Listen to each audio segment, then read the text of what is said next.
You're listening to Make It, a podcast by Bonsai Creative that helps aspiring professionals in film get where they're going faster by dissecting the advice, knowledge, and insights of professional creatives in the film industry. I'm your host, Chris Barkley.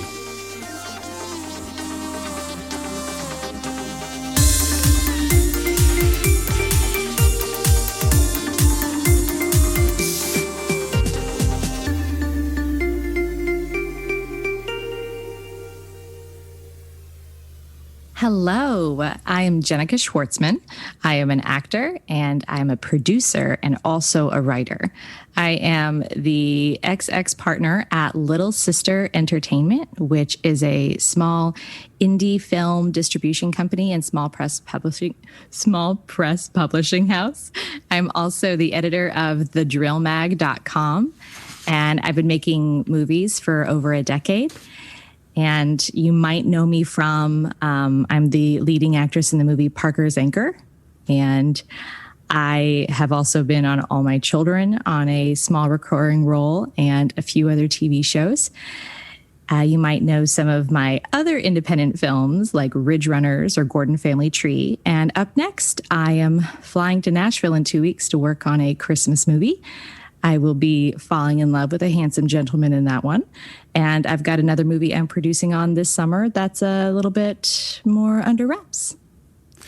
Jennica Schwartzman, welcome to the Make It podcast. Well, I thank you for having me. Anytime. I'm so excited to have you as well. It's someone that is really doing a little bit of everything and someone that has their hands in just about every cookie jar there is in entertainment. So there's so much to dig into. I want to give this audience a deeper sense of who you are. I'm going to read from your actor's bio, and it is the internet. So, of course, you can always stop me and say, hey, that's wrong, or correct anything that is said incorrectly here. Jennica Schwartzman, managing partner at Purpose Pictures Productions, co-founder and XX partner of Little Sister Entertainment, editor of thedrillmag.com, and member of the Producers Guild of America, Screen Actors Guild, and Moms in Film. Loves tackling a project from idea to distribution as a multi-hyphenate actress, writer, producer. Jennica led the AMC Theater's release, Parker's Anchor, opposite Chris Marquette. Took home the top award from Gina Davis's Bentonville Film Festival. In the same year, she led sex trafficking crime drama Ridge Runners and Gordon Family Tree, and the Music Center drama Before the Lights Come Up. And all of those had award-winning nationwide festival tours and garnered the highest honor from the Dove Foundation. Jennica has been published in the Producers Guild magazine, produced by Legacy Arts magazine, Paragon Road, Bustle, and she is a guest writer for the acclaimed entertainment industry websites Miss in the Biz, filmmakingstuff.com, Artemis Motion Pictures #WomenKickAss Forum, and womeninhollywood.com. She's been invited to speak on film festival panels and is a workshop teacher for the International Family Film Festival's Rhodes Scholars Intergenerational Filmmaking Camp. Jennica has produced 10 feature film releases in her first 12 years in Los Angeles. What a resume. What a mouthful. And I want to start here with a quote of yours. You once said, "Some of us are still figuring out what we are going to do when we grow up, and that's okay. The important part is that we keep growing and expose ourselves to as many options as we can. Enjoy the journey. That's real life." What expound upon that for us, and what drove you to quote that, say that? What were those feelings? I grew up in a generation where we all learned from media and culture that we would have a career because like the boomer generation, for example, you would do something for 25, 45 years, get a watch, have a party, retire. And that's just not accurate to how our society works, and also just not even achievable in our current model.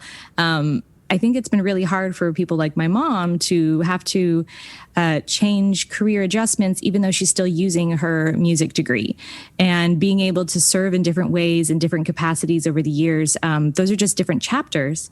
And I think I wrote that around the time that I was discovering that I'm going to have a lot of different chapters. Being an actor is part of being a producer, is part of being a writer, and for me is part of being a consumer, is part of being a parent. Everything about me is fluid, and my emphasis and how I serve and what types of jobs I have. My strengths is that I'm a learner, an achiever, of course, but also a strategist. And knowing where you want to go and how you want to do it is fine and good and awesome, honestly, like really fabulous. But most people don't know exactly where they're going to thrive until they get there. And learning and growing and trying and moving in directions that you're afraid of and practicing the very important skill of bravery, where you are scared and you do it anyway, is how I teach my kids what bravery means. Doing the best thing for the time with the information you have. I just think it's really important to our mental health to not tell ourselves a story that culture told us that is untrue and unproven, that you will move into one direction, know what that is, and stay there. I just think that is counterintuitive to the way artists work. And I think everybody has a certain amount of artistry in them, and we should be open to what that journey would be. Yeah, I love that. In a lot of ways, I think about the comment on what society tells you and the whole boomer generation. And I think that is what, at the heart of it, that is what this whole GameStop Wall Street bets revolution was about. It was about boomer stocks and people telling you, hey, this is who you're going to be and you can't beat us. This is the established sort of thing. And then when you apply that to entertainment, it makes even more sense.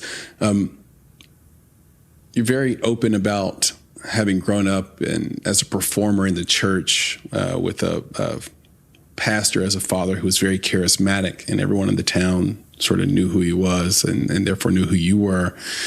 There's a lot of creatives we've interviewed that have come from that background, or at least the background where you get to perform early because you're in a church environment. And so I'm curious to know, was there a performance, was there a moment in those early days where it clicked for you, where you said, okay, this is what I want to do with the rest of my life? And also, what maybe was your favorite church performance or play that you did? I am not so romantic as to having a specific performance that really clicked for me that this is what I want to do.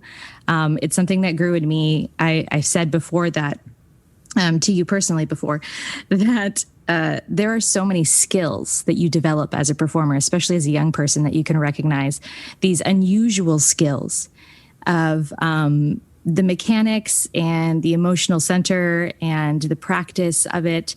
And, being able to emote and also hear and also find your light and also stand where it should be, but also feel the energy of the room about what is or isn't working, and not being so rigid that you can't move. There's just so many different skills that you hone. And when you're young and you're enthusiastic about it and you're not putting yourself in a hole about what you can or can't do, there are moments where you can know this feels right. This feels now. This feeling is like great. This adrenaline and cortisol cocktail running through my body is revealing of something that will be solidified in me as a high that I want to continue to pursue. And I think that I don't have a specific moment, but I do know that between performances, I felt this crave, this addiction, this I want to be up there.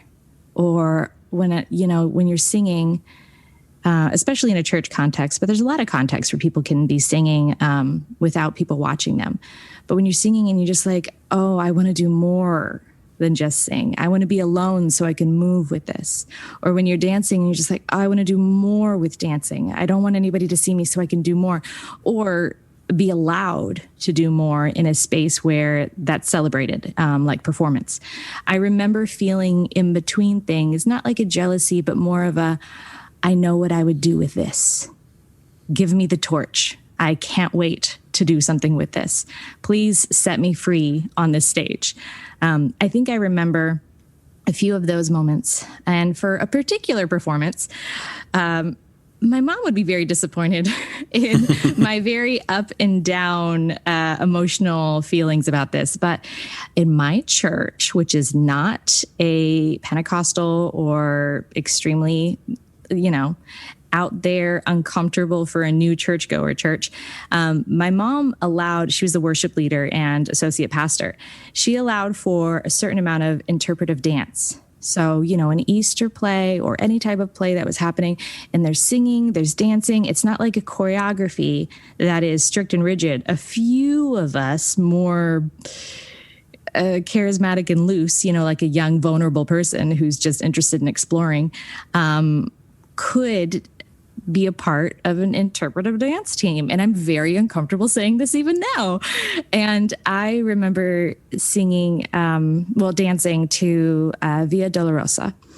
It is a song sung in Spanish about Jesus's walk to the cross. And it's very dramatic and emotional. And I remember dancing it. And when I was dancing alone with Serene, a singer on stage, I felt very connected to the material. It felt transcendent. It felt beautiful and imaginative, and I felt free.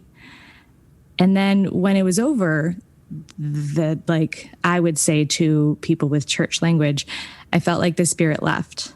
Like I felt done. And I could tell that there was someone with me when I was doing it for my understanding of it. And I was very young, like 13, 14, very young. And I remember walking down the aisle and being done with the song. And this big, strong man who is classic masculinity, man, you would cast him in a show as being the guy who can't get along with progressive terms. He walked over to me after one of the performances, because I did it basically every Easter for a few years. And he came up and he gave me a big hug in the very back of the church. And he just sobbed and sobbed and sobbed and said, "Thank you." And I remember standing there like, I don't think I did much. So being that vessel was rewarding in a very different way, and confusing and upsetting. I told my mom later that I am upset and disgusted that I was put on display in that way, because I feel so embarrassed. Interesting.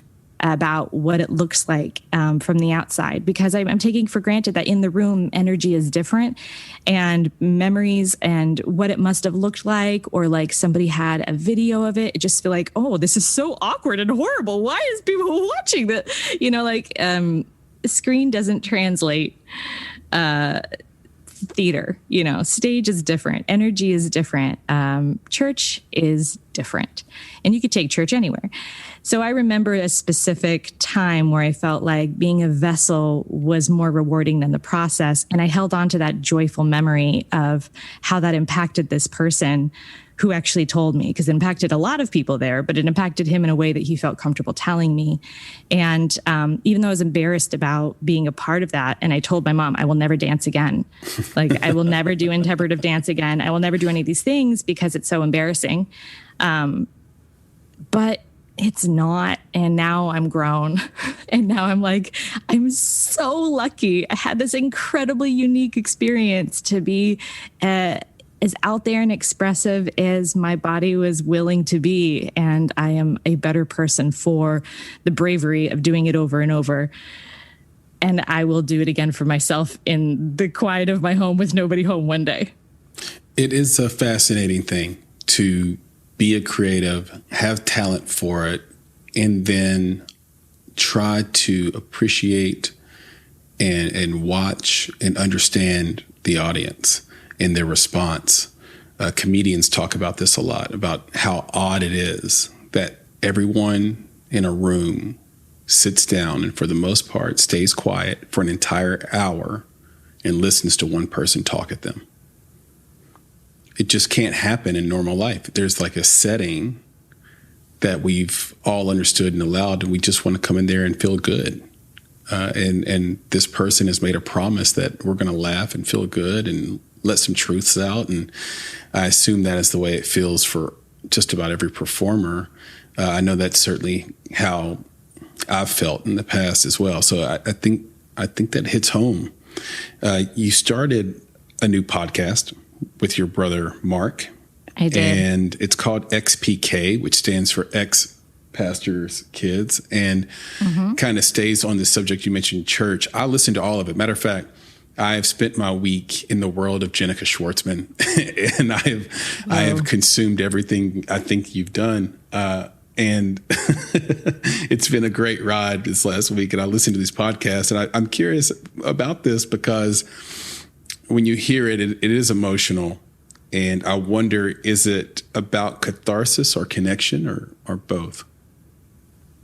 Oh, definitely both. My brother and I were unpacking some conversations around not just issues in the negative connotation that we still have around having grown up as pastors' kids, but a lot of the similar feelings we have about the world and about our rebellious nature and spirit that we both share.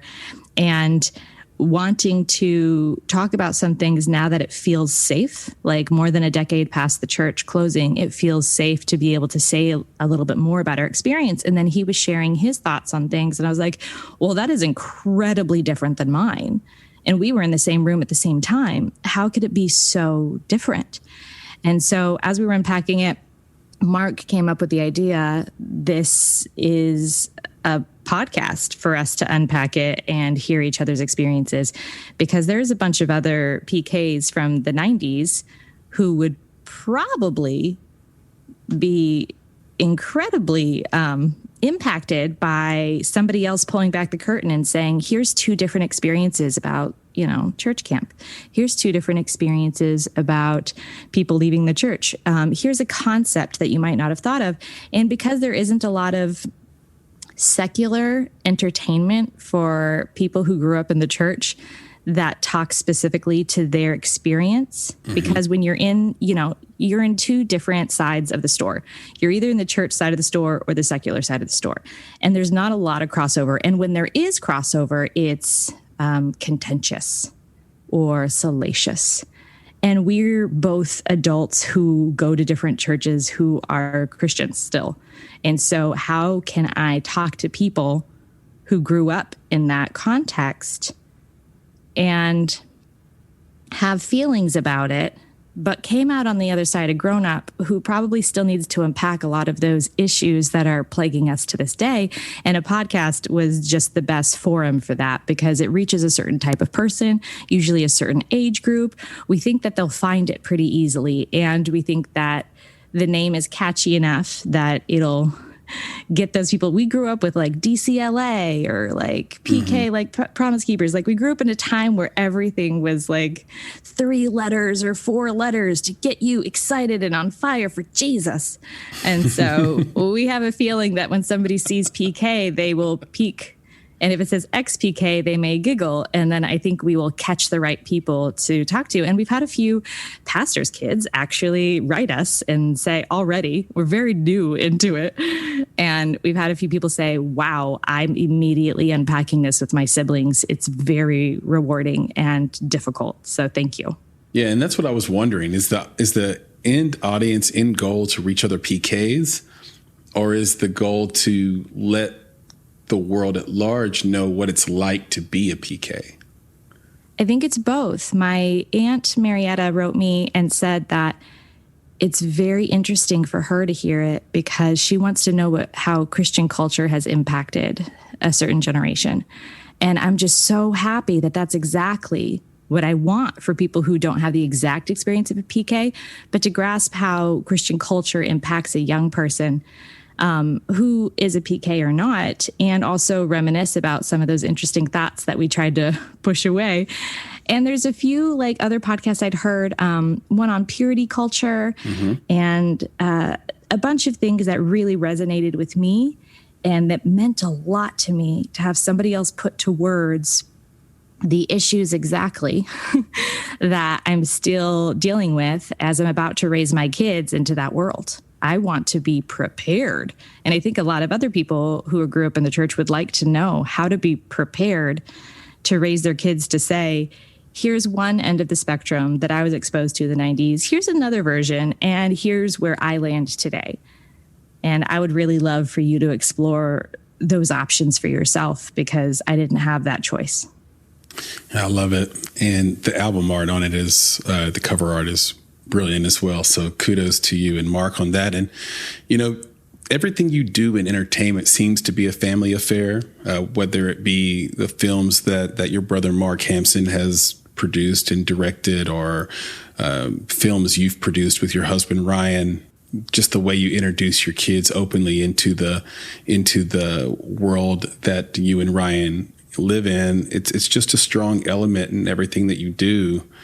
I wanted to talk a little bit about the importance of making sure family is involved in all of that to you, and what the benefit is. And then also, conversely, what are the biggest drawbacks to working with so much family, or working so much with family? Well, I'm glad we have the context out there that I'm a pastor's kid, because it makes it easier to explain that anything my parents did growing up, I was there.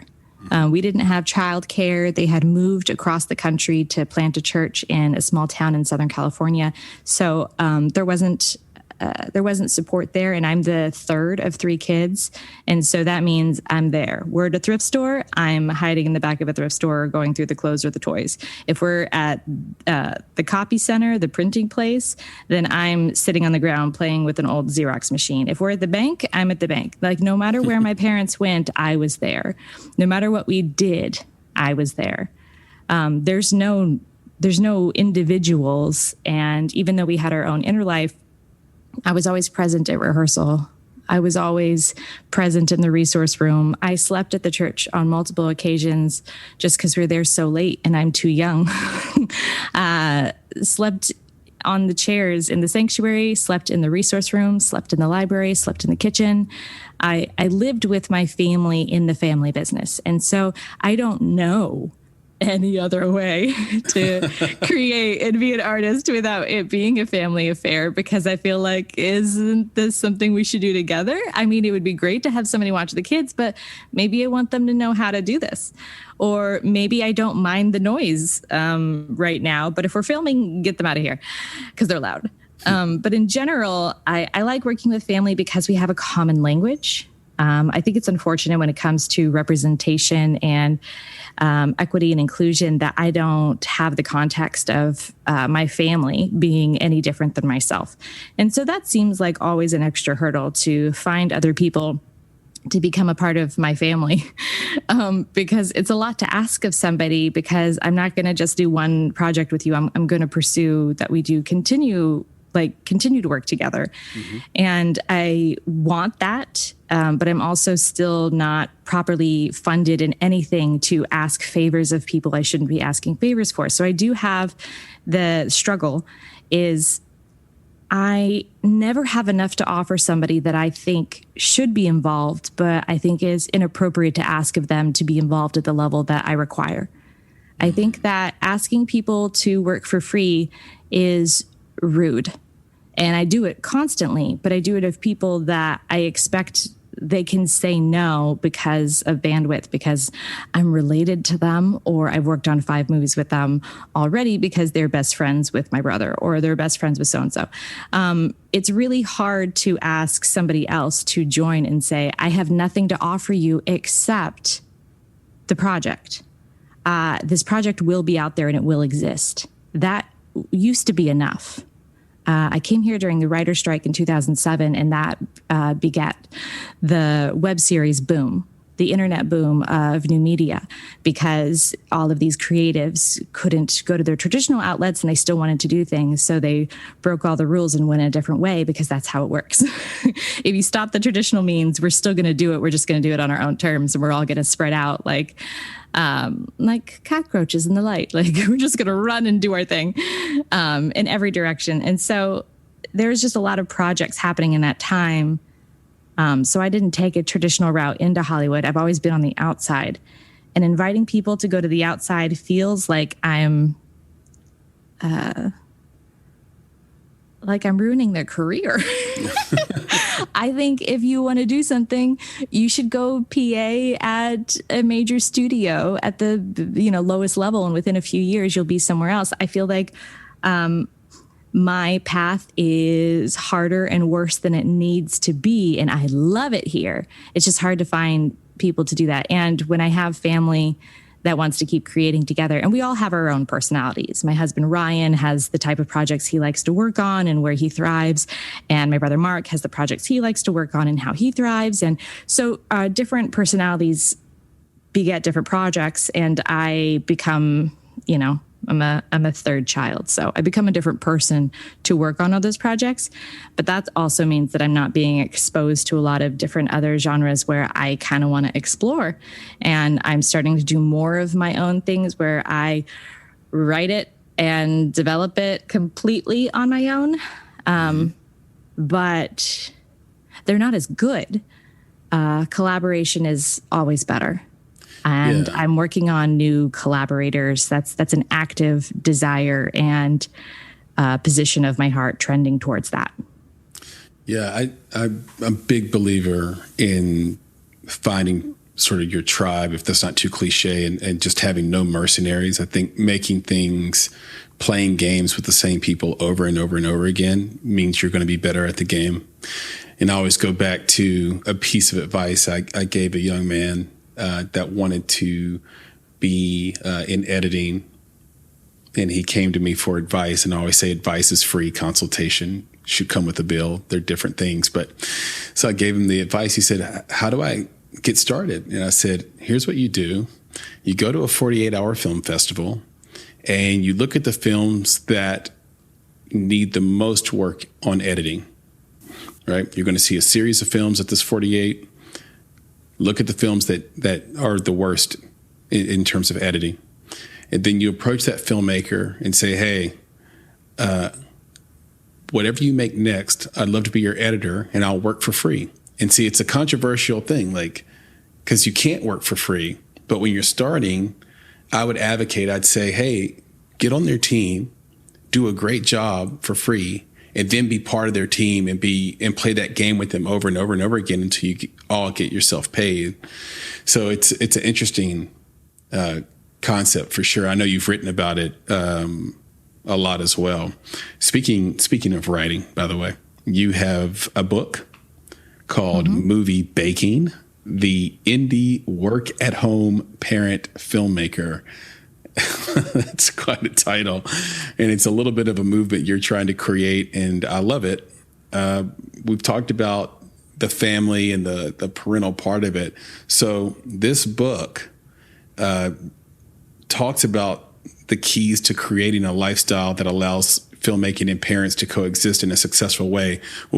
Share with the audience what some of those keys are. Well, seeing is believing.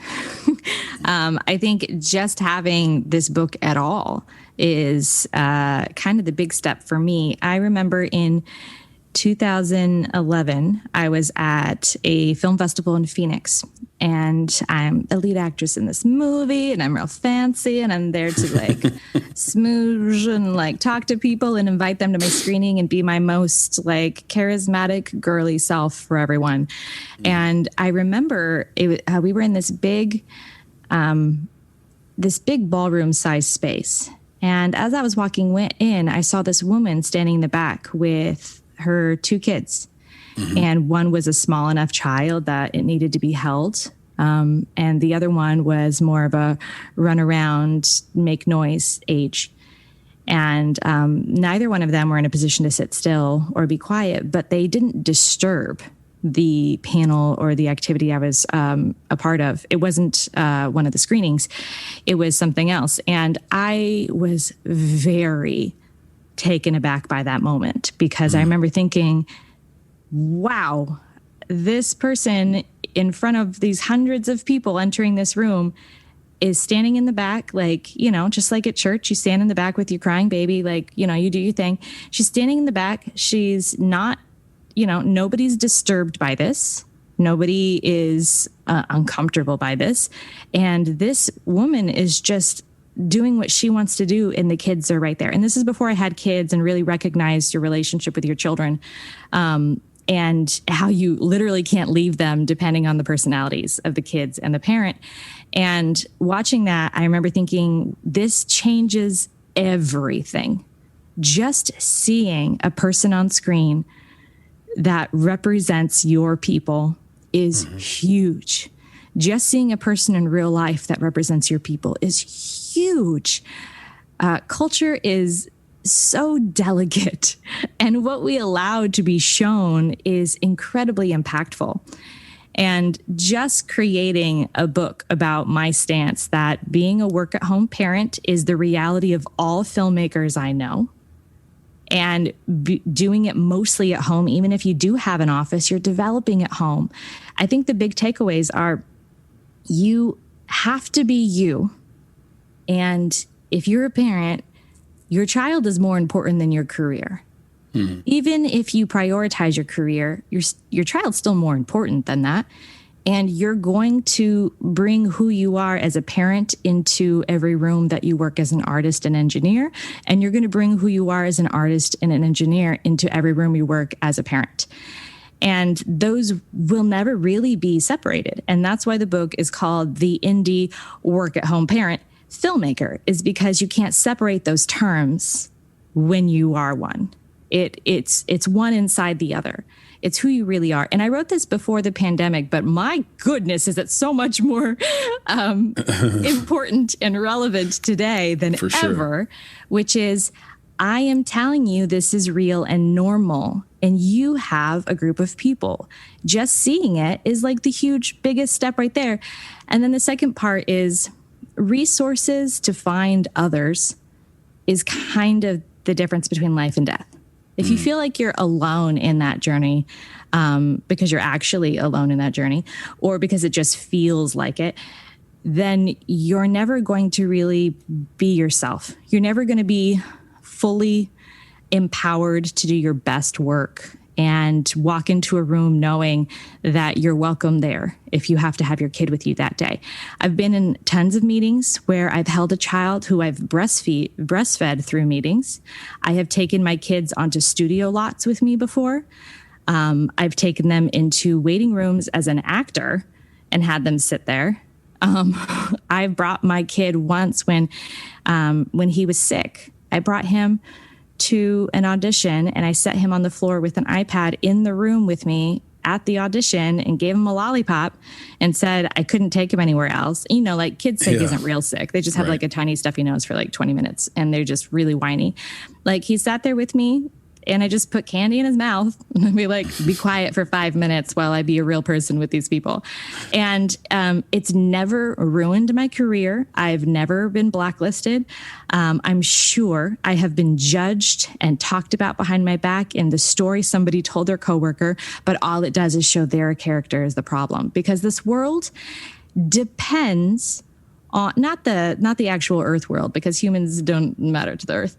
However, this society, this human species requires procreation to continue, and this economy requires procreation to become strong.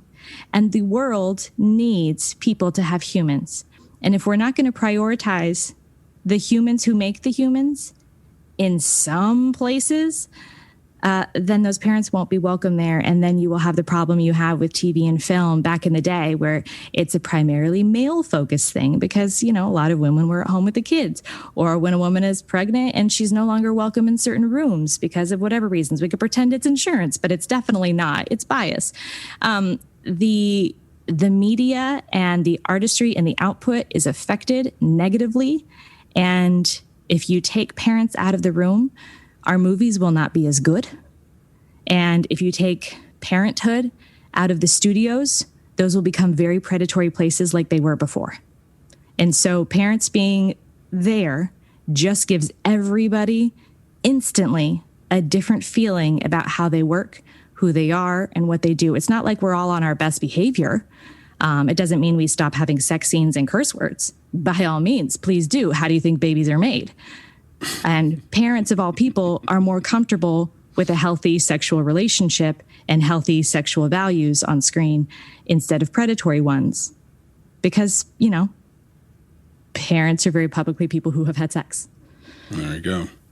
It's so true. And there's so much to dig in there to, especially, well, the thing that stuck out to me was this idea of going back to being a male-dominated industry with the women staying at home, taking care of the kids. And it reminds me of one issue you wrote about, the Donald Sylvester Oscar speech, where he thanked his wife, Penny Shaw Sylvester, for giving up her career and staying at home for 34 years to allow him to pursue his career. And they both received a lot of backlash for this. I thought it was a loving moment. Where do you stand on this? I think that it's the most important thing is that he said it out loud on his stage, on his platform. I think that people's personal choices are their own. And, I've changed my mind on it a little bit. I think that if a parent chooses to stay home, and this is, straight, gay, any gender under the sun, whoever chooses to be the primary caregiver deserves the right to choose first, if that's their choice. And I'm in a partnered relationship. I live a lifestyle of co-parenting. And if my partner chooses to stay home or if I choose to stay home, it really is a dynamic of the individuals that we can't judge from the outside. But we can hold him to the standard that he held himself to, which is when you accept that Oscar, please, for the sake of every human in that room and every spouse who's at home with the kids, please say that you share this Oscar with the spouse that raised the children that made it possible for you to do the work, because you couldn't have done that work unless somebody was giving you the childcare. If somebody wasn't co-parenting in an intergenerational grandparent or, a babysitter, a nanny, like if somebody's not parenting, co-parenting, supporting, being the primary caregiver, then people can't rise to the position of Oscar nominated and Oscar winning skills, because it takes decades of work to become that excellent in your field. And those decades were chosen for a field and not chosen to be necessarily in the room with the children who are your actual legacy. Right. And so all those things that you said, your child is more important than your career, your child is your legacy. I think there's a portion of society that is out to shame women for being housewives or for taking care of their children as their primary role in a relationship. And I think it could be dangerous. You could get a result that you did not expect, both from how we raise our children and who they become when they grow up, and the dynamics of parenthood. It's a fascinating topic, and we're kind of in the eye of the storm right now culturally around those things. And that's why it's important to speak out. And that's why I thank you for inviting me to speak, my truth in a public forum like this, and to be invited at all. My husband is in the other room with my children. That's the only way this is possible. And it happens to be before he goes to work and before my son starts distance learning. So we're in a position where I can do this at 8:00 Pacific time because I've been up since 6 with the kids. I have to juggle so much, but I do want to state it. I am the primary caregiver at home, and I am doing this. It is possible to be the primary caregiver and still write the book and still produce the movies and still go on every audition and still book the roles and still leave town and fly. It is possible to be the primary caregiver and be the person who does all the networking and all the support for my husband and my career while he also works a job that helps make sure that we can pay our bills during a pandemic. Yeah, it's so important. I'm often curious if a critic has ever been in a marriage before that was successful, because once you're in it, you kind of know what it is, and it's really hard to extrapolate it and explain it to people who haven't done it or are on the outside. They get a sense of it, but the amount of compromise and teamwork that's required, especially, for me, I have 3 kids. You get it. It's significant. It's significant. You talked about, and this is a few moments ago, about breastfeeding on set. What has to change for sets to be parent friendly? The people in charge. The people who make the decisions have to be educated and exposed to parenthood in a very visceral, raw, over immersion experience to grasp how to accommodate. And the people in charge do not have to be a certain gender or a certain orientation or a certain, they don't have to be anything to grasp the needs, because there's so much education that's out there and present. Right now, I'm not really able to share much, but I'm working on a project that in some capacity that involves a character who is trans. And it is instantly my job as the person in charge of helming the team to say to all the above the line people, we're contacting the LGBT Center right away. We are finding the right classes. We are all taking these classes. We're taking Trans 101, which is what every person who works at the LGBT Center takes as part of their training to work there at all. We're all taking these courses. We're all doing this. It doesn't matter if you say yes or no. This is what we have to do, because this is how we take care of and keep safe and allow this artist to be who they are. And we're contacting GLAAD. We are taking this script that everybody has approved, and we're immediately putting it in front of a representative who can actually speak on behalf of trans representation in media and give us their professional thoughts and opinions. And we are going to collaborate with that person. We're going to immediately find a mentor for this artist. So I'm jumping through what I consider to be basic producerial duties when we're handling anything that is so important as taking care of a person who lives in a world where they are traditionally oppressed.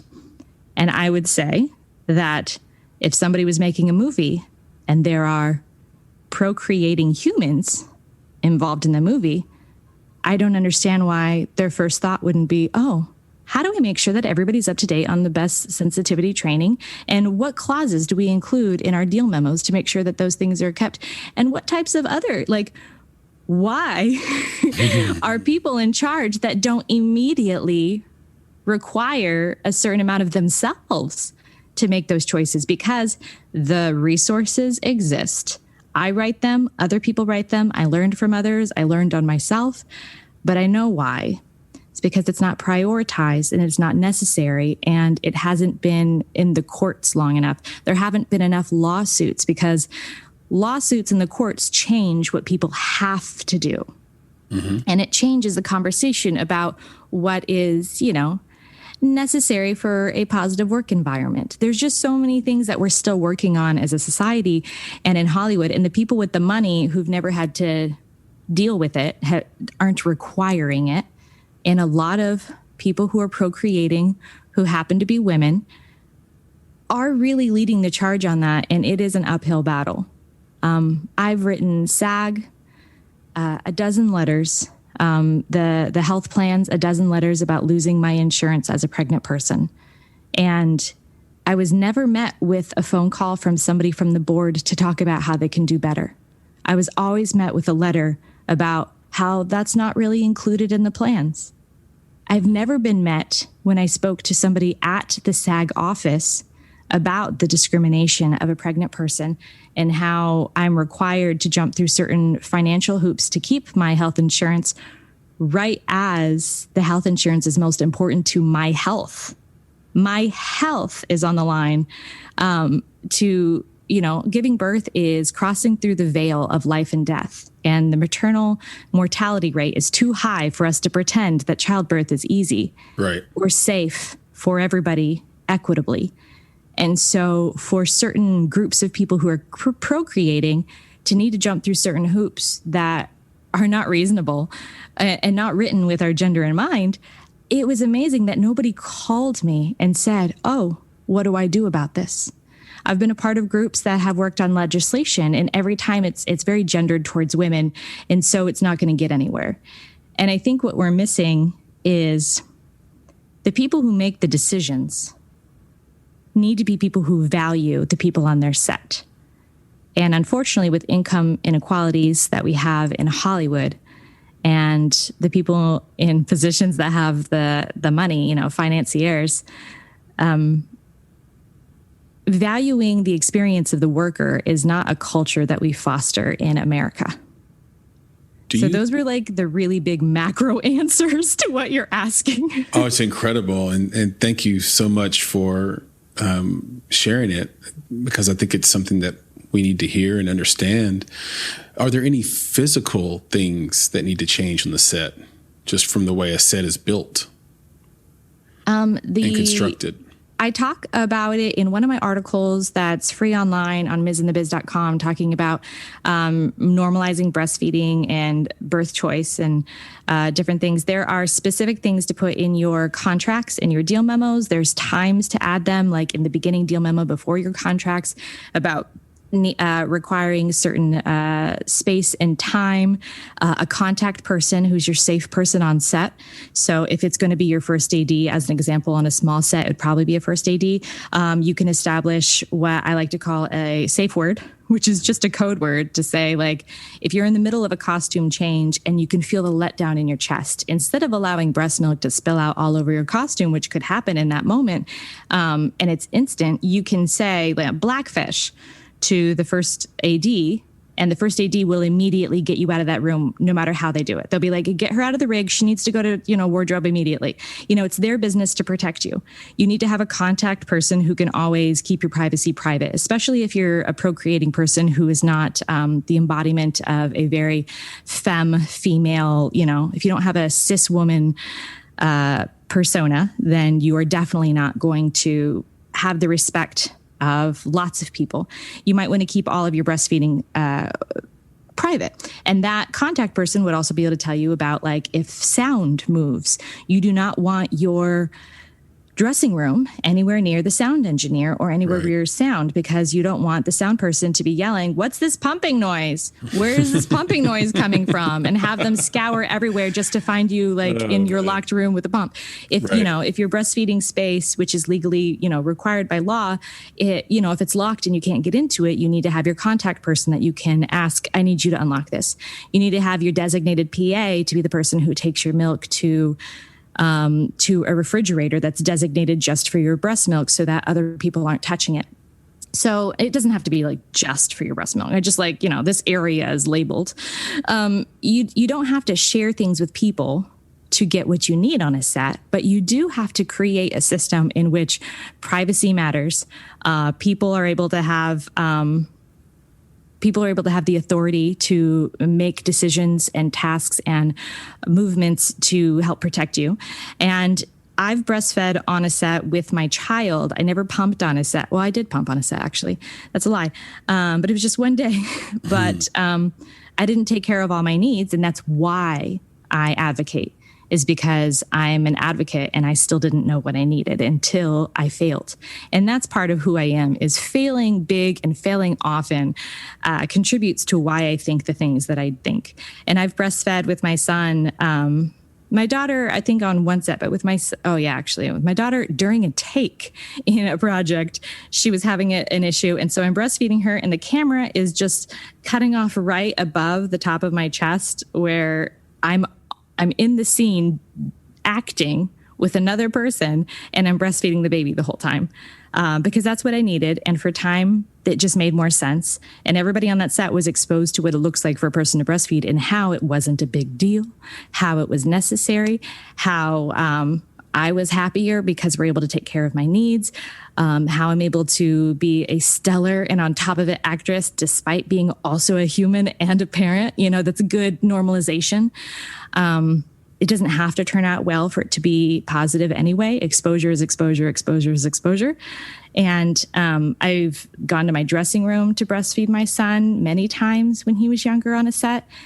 And I think that being upfront with yourself about what you need, conversing with your partner, looking up resources, and then talking to people right as you're being doing the original deal memo, making sure some of those stipulations that you will have parental accommodations will be included in the contract. So it doesn't have to be specific in your deal memo exactly what you need because you don't want to turn off the possibility. And deal memos are supposed to be short.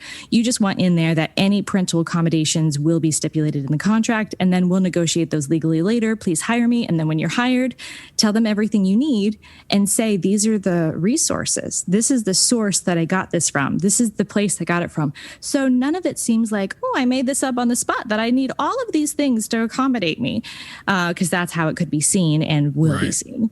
What you want is a source, because then, I'm the asshole I'm the a-hole. I don't know what I'm allowed to say. You can say anything. So big boy and big girl, a big person podcast. Great. Yep. Well, yeah, it's a working podcast. It's about work. There's just so much more power in being backed up, in being advocated for, to having sources. And if you cite your sources and everything you need, no one will question them because they don't know as much as you. And they can go to the source and find out why. And it really is their job to do that. And I think privacy is the most important thing. If you're able to put in your deal memo that any parental accommodations or, personal accommodations are to be kept completely private, including the use of an NDA when necessary. Those simple words in a deal memo will protect so many people of multiple different identities, as well as parents, as well as people who have been traumatized by certain events or require a certain amount of privacy for what the work entails, the context of the script. And I think that the more privacy that we have and we can afford to our performers, the more free they are and the better performances there are. And also it enriches the lives of the crew and the team members above and below the line that are working around them to see somebody empowered, to see somebody who knows what they need, and to see somebody who will deliver under the circumstances. And it is our job to deliver under those circumstances, or, God bless you, stay home for a few years. That's okay too. I love it. I love it. Thank you for that. Tell us how your new book, Behind the Screens, is different from your former book, Movie Baking. Movie Baking's audience is the burgeoning adult to any age adult who has a lifestyle obligation, who would like to read about practical, helpful idea to distribution thoughts on how to keep your career progressing. That means moving forward, how to continue forward, how to change the culture, a little bit of philosophy about working in film and entertainment, and tons of just practical, do this in these situations, consider this, these are resources. It's an adult prescriptive book. Behind the Screens, my next release coming out this year, is a children's picture book. It's not for very young children, but it is rhythmic rhyme. So we talk about, in the first page, the general idea of storytelling. So there's a few stanzas about the benefits of, cultural storytelling and how it impacts the world. And then we go into a little bit of above the line artists. So we talk about, what does a director do? And then we talk about, what does a writer do? What does a cinematographer do? What does an editor do? And there's pictures, like for instance, for an editor, instead of having a picture of Adobe Premiere software. That would be the picture. Instead, they're all doodle drawings. And this is of Tetris, putting things together where they fit and taping things together to make a puzzle. And we talk about tone.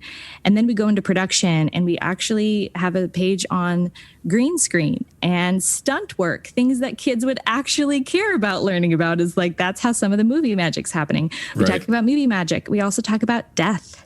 And we talk about what it's like to have your favorite character die on screen.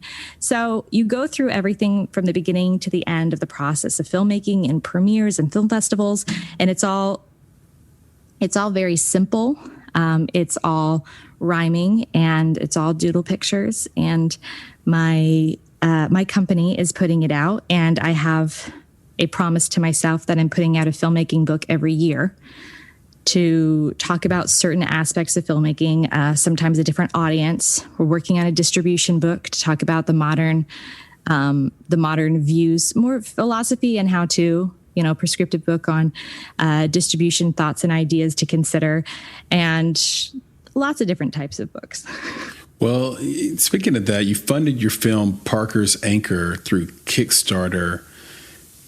We've had some different people talk about their experience with Kickstarter. What was your experience with them as a method for funding your film? I speak a lot about crowdfunding, so it's going to be a little macro, but I'll talk about my personal experience as well. We've done 2 large-scale projects on Kickstarter, a $50,000 campaign and a $25,000 campaign for separate movies, and we've done an Indiegogo campaign that we were associated with that was about a $10,000 campaign. And I will say that crowdfunding is something you should do for 2 different purposes. We like Kickstarter because it's an all or nothing deal, because you have to hold yourself to the highest standard. We like Indiegogo for a completely different reason. And, Seed and Spark, there's a bunch of other places that have become more prominent since we decided to not crowdfund anymore, because there are 2 places to use it. Use it once where you can spend a little bit of your social capital. That means the people that you know, the people that your parents know, and you're young. When you're young or new, you could be 50 and you're first-time filmmaker. When you're new, you spend an Indiegogo campaign on a short film. So you take what you can get, spend a little bit of social capital, learn and fail very publicly and very big. It's good for your soul, trust me.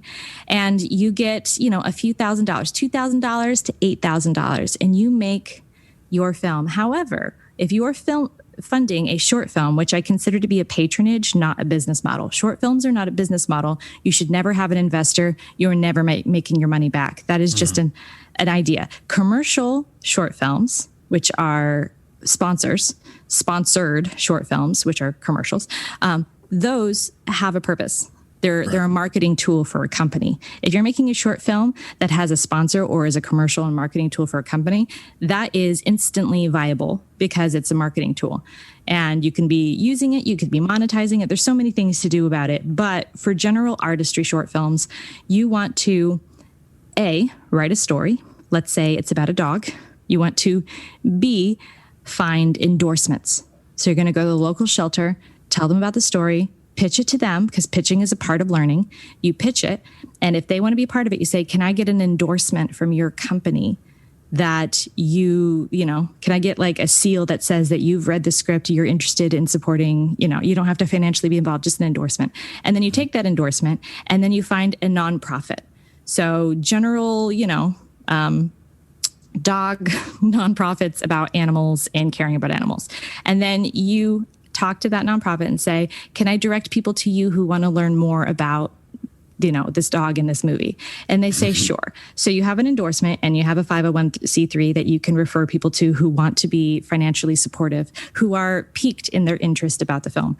And then you create a sponsorship request. You ask your friend's dad, who has a t-shirt company, and say, can you design a t-shirt? Or you ask your friend who's an artist, do you want to design a picture of this dog to put on this t-shirt? And do you want to do this? So you create a sponsor relationship. And so once you've gone through an endorsement and a nonprofit that you can point people to, and then a few sponsors, your own dad's restaurant who's going to put a little bit of food in. Aim for 10 sponsors that are really small in-kind sponsorship, not money, but in-kind means goods, services, and wares that are usable for either your film set or your release or your crowdfunding campaign. And then you do a small crowdfunding campaign. You aim small, but you give a lot of who you are. And that's when you spend all your social capital. You invite a lot of people personally to be a part of something, and they will see that you've done all this work. But if they don't see you've done all this work, then they don't want to be a part of it, because what people want is to be a part of something that's already moving. I want to jump on the train that's going somewhere. I don't want to get on a train that you're building. I want to get on a train that has a destination and it came from somewhere and I can trust it. So if you've done all that work, then you spend your social capital and then you make the film and you deliver and you send everybody their goods, their t-shirts or their things from sponsors or their things from other people. And you spent only, $8,000 or $2,000 or $500 on the short film. And that's a portfolio piece. And then you need to, from then on, anytime somebody sends you a crowdfunding link, you give them $5 to $25 because you pay it forward when you can for, years. And then brilliant. When you're making a feature is now a business model. So don't you dare crowdfund another short. Right. I'll say that again. Do not crowdfund another short. Do not spend that social capital again. Wait. Make everything you can tooth and nail until you are ready for a feature. And if you want to make features for a living, you're allowed to walk down this road. But if you don't, work in video marketing, work in video production. It is wonderful. You can afford a house. It's the best way to go. You get to use all your artistry and you get to, pay your bills at the end of the day. All good stuff. But if you want to move into that feature world, it's a different beast. It's now a business model. You go through all those things again. You write the story about a vintage car guy. So you're going to do the same thing again on a big scale. You're going to go get an endorsement from some vintage collectors conference or whatever. You're going to go get a 501c3, a nonprofit that you can point people to who really want to contribute to, society and life. Something that doesn't have to be related at all. It doesn't really matter. You just want to make sure people who want to give, you always want them to give. Right. If somebody wants to give, they're not going to give you money for their movie as much as they're going to give money to a nonprofit. Always channel people with money whose hearts are open to a place that they can give that makes society better. So just always have that place in mind. So you want an endorsement, and then you want that nonprofit to send people to, and then you find sponsors. And what you do is you show them that short film, you tell them about those sponsors, and you say you want to do it on a bigger scale, and it's been 6 years, and now you're ready.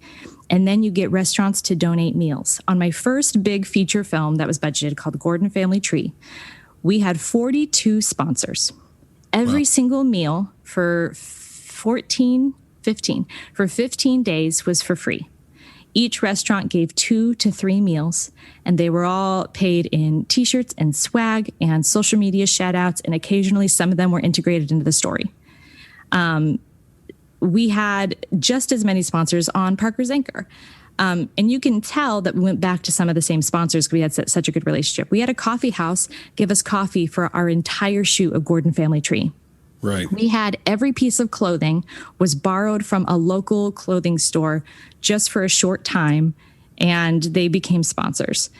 We had every prop in the entire movie was, I walked into, the Fayetteville Travel Center, and I said, hey, this mug is cute. It's got a cute picture of the state of Arkansas on it. I want this to be the mug in the scene. Can I borrow this mug for 1 week? Here's my note. Here's who I am. This is my phone number. Can I just borrow this for 1 week to be here? They said, sure, I guess. Bring it back clean. And I said, I'll bring it back clean or I'll buy it. How does that sound? Here's my info. And they said, yes. A lot of people do not need to be paid. If you ask a favor, they want to say yes. People want to be a part of something, a train that's moving. So you get 42 sponsors. You have all your food that you can, at least 50% off. You have all your clothing. You have all of this, all of that. And you raise money after you do the sponsorship, and you have different tiers of sponsorship. Like you just get this in here, you get an online shout out, or you give us this amount of stuff and you actually become an official sponsor. You get to go to the premiere, you get a hat, you get a shirt, you get all these things, or you do an integrative sponsor. You are worked into the story. When they drop the mug, it is a mug from your shop, and you'll be able to glimpse the logo as it falls and hits the ground, not because it's placed there in an awkward way, but because it just happens to be there. So you can do integrative sponsorship, which is product placement. You can do lots of different types of things. Or when somebody says, where do you work? It's like, oh, I work down at the Gator Shop. You know, like that's all they have to say. And it's dialogue and it's easy. And then you do your crowdfunding campaign. You show all that you've done and who's involved. And then you do the crowdfunding campaign. And that money is to be spent specifically on humans, cast and crew, and also the rentals of the equipment. Because you need everything to look good, but you need your cast and your crew, and those people deserve to be paid.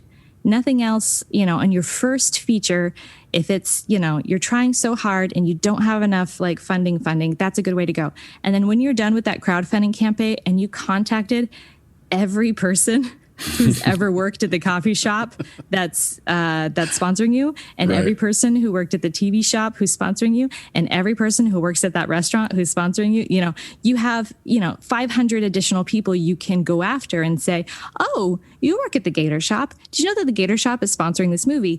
It's not just, I need your money. It's also awareness campaign, and grassroots specific person-to-person awareness campaigns are the most effective campaigns. So when your movie does come out 3 years from now, all of those people have heard of your movie, know that your community involved, and they've heard your voice and spoken to you, and you're personified to them. And so then you do your crowdfunding campaign and you've spent all your social capital that you're ever allowed to spend, and you're not allowed to do another crowdfunding campaign without giving to other people for as much money as you received. I love it.